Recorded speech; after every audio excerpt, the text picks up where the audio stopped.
नमस्कार दोस्तों। आज मैं जो भारत की युवा शक्ति है उसकी देश के विकास में किस क्या योगदान है उसी के बारे में मैं अपने बात को रख रहा हूँ। मैं बता देना चाहता हूँ कि भारत विश्व का सबसे युवा देश है और देश की विकास युवा पर निर्भर करता है। माननीय प्रधानमंत्री जी ने भी कहा है कि भारत युवा का देश है, विश्व में युवा का देश है और ये भारत बहुत तेज आर्थिक गति से विकास करेगा। लेकिन आज जो युवा का क्या हाल बना हुआ है, अब जो अग्निवीर का जो नाम दे रहे हैं, यूथ जो है या जवान जो है, वो जवान को किस तरह से परेशान कर रहे हैं। ये भारत माँ के लाल हैं, भारत माँ की सीमा की रक्षा करते हैं, भारत माँ की अचरा की रक्षा करते हैं या भारत माँ की जो भी अस्मिता है उसकी रक्षा करते हैं। उनको किस तरह से परेशान किया जा रहा है, जिनको मोदी जी अग्निपथ योजना ला करके और देश के विकास में किस तरह से योगदान दिया है। अब स्वतंत्रता के बाद जितना विकास देश को करना चाहिए था नहीं किया, जबकि युवा वर्ग ने बहुत योगदान दिया, लेकिन भ्रष्टाचार के कारण, भाई भतीजावाद के कारण ऑफिसर्स अपने को ऑफिसर समझ रहा है, मंत्री अपने को मंत्री समझ रहा है, जबकि समाज के योगदान से ही आगे बढ़ते हैं, फिर भी जवानों को उपेक्षा करते हैं। तो जिस गति से देश का विकास करना चाहिए था उस गति से नहीं किया।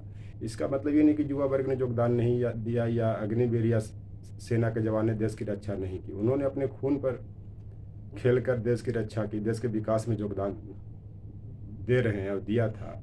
लेकिन लॉकडाउन और डिमोनेटाइजेशन के बाद जो देश की स्थिति खराब हुई और युवा वर्ग इतने बेरोजगार हो गए और इस बेरोजगारी में सेना में इस तरह से करना कि 25% को रखना, 75% को सेना से दूर कर देना, ये कहीं ना कहीं बेरोजगारी की ही दिखाता है। किसान वर्ग ने खास करके किस तरह देश के विकास में योगदान दिया। इसी कारण वो जो लाल बहादुर शास्त्री थे, जय जवान जय किसान का नारा दिया था, क्योंकि उनको पता था कि किसान का एक लड़का सीमा की रक्षा करता है और एक लड़का खाद्यान्न उत्पादन करता है। कहने का मतलब कि एक जो है कि देश की जनता को रक्षा करता है और एक जो है देश की जनता को जिंदा रखता है।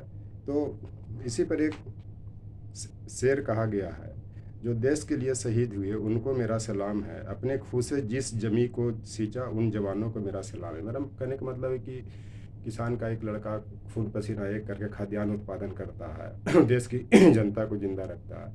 एक लड़का एक लड़का सीमा पर शहीद होता है सेना के रूप में और वो सीमा की रक्षा करता है। तो इसी पर एक शेर कहा गया था जो मैंने कहा। और आज जो जिनका फिजिकली टेस्ट हो गया था, सब रिटन एग्जाम पास कर दिए थे, अग्निवीर जिनको नाम दे रहे हैं, वो सेना को हटा दिया है।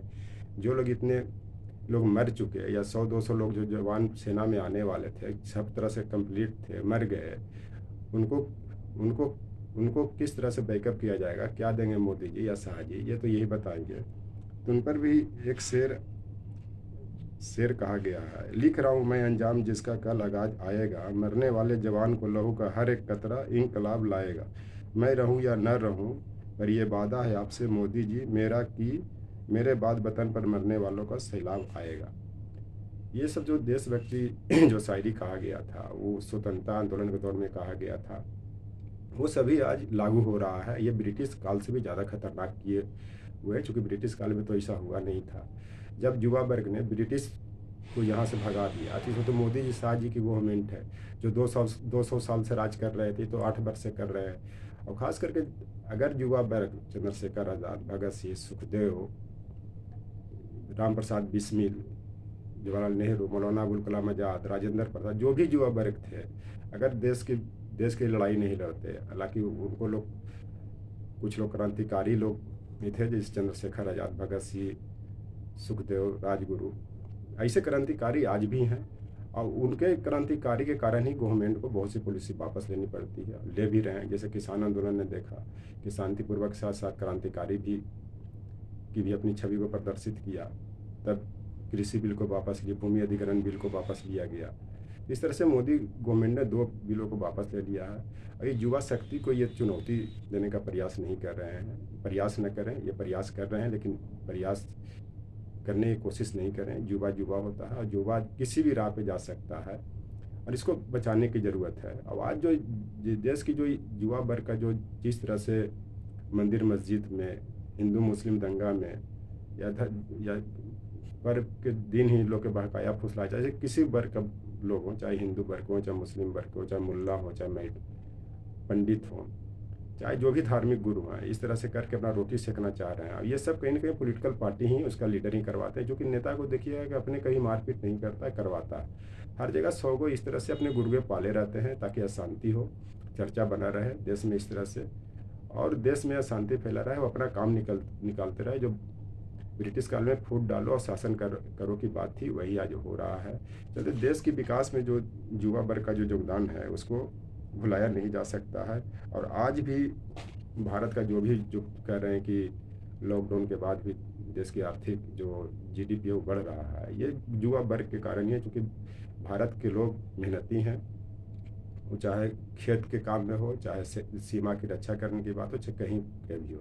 इसी कारण भारत के लोग विश्व में हर जगह छाए हुए हैं, जिनको गिरमिटिया मजदूर के रूप में या बंधुआ मजदूर के रूप में, जैसे मॉरिशस में या फिर मालदीव में या युगांडा में, कहाँ जहाँ जहाँ ब्रिटिश गवर्नमेंट ने लिया, आज वहाँ राष्ट्रपति बने। चाहे अमेरिका में ही देख लीजिए, ब्रिटेन में भी देख लीजिए, कुछ लोग मंत्री बने हुए हैं।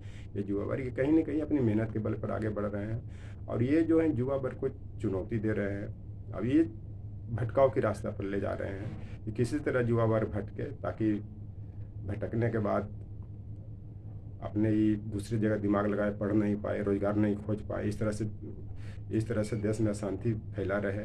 ये जानबूझ के ऐसा किया जा रहा है, और शुरू से ही देखिए इनका हर चीज़ विवादित रहा है। अब विवादित के कारण ही ये देश का विकास नहीं हो पा रहा है। और युवा वर्ग को आप चाहे 1857 के सिपाही विद्रोह को लेकर के देख लें, या फिर जो भी आपका मान लिया 1920 का असहयोग आंदोलन देख लें, या सविनय अवज्ञा आंदोलन देख लें, भारत छोड़ो आंदोलन देख लें।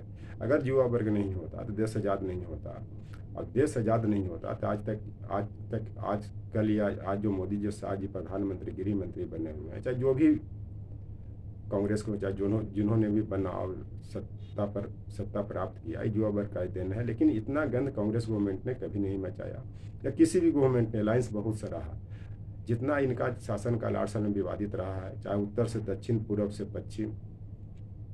आप लोग पूरा देश की जनता देख रहे हैं किस तरह से युवा वर्ग को बरगलाया जा रहा है। और भी जो अग्निवीर जो यूथ पावर की बात कर रहे हैं, यूथ पावर तो इनको तब समझ में आएगा जब फिर सब, अभी भी किसान 24 तारीख को शांतिपूर्वक धरना प्रदर्शन देने की बात की है, और दे भी रहे हैं। इसके बाद क्या होगा देश में, ये तो इन्हीं लोग बताएंगे कि इनका जवाब मोदी जी और शाह जी को देना चाहिए कि किस तरह से, क्यों ऐसा सेनाम ये कर रहे हैं, और इसका क्या परिणाम होगा, और हिंदू मुस्लिम में इतना कटु संबंध क्यों हो गया है। ये कहीं न कहीं सब युवा वर्ग का ही बरगलाने का प्रयास किया गया है, क्योंकि युवा वर्ग आज के डेट में वो एक निर्णायक स्थिति में रहते हैं, चाहे घर हो, परिवार हो, देश हो, समाज हो, और सबको जोड़ने की बात कर रहे हैं। तो इसी से आप लोग अंदाज लगा सकते हैं कि अग्निवीर और अग्निपथ योजना में जो इन्होंने हिंदू मुस्लिम इसमें तोड़ने की कोशिश नहीं होगी, क्योंकि ये सबका ही, जैसे किसान आंदोलन को इन्होंने पहले हिंदू सिख में तोड़ने की कोशिश की, फिर उसके बाद और संप्रदाय में तोड़ने की बात की, उसके बाद जैसे अयोध्या के नाम पर हिंदू मुस्लिम, बनारस पर या मथुरा पर। लेकिन सेना में हर संप्रदाय के लोग लगते हैं। देश की आज़ादी में भी चाहे अब्दुल गफ्फार खां हो, या फिर जो भी मुस्लिम वर्ग के मोहम्मद अली हो, चाहे जो भी हो, सब लोग ने योगदान दिया, तभी देश आज़ाद हुआ, देश मजबूत हुआ।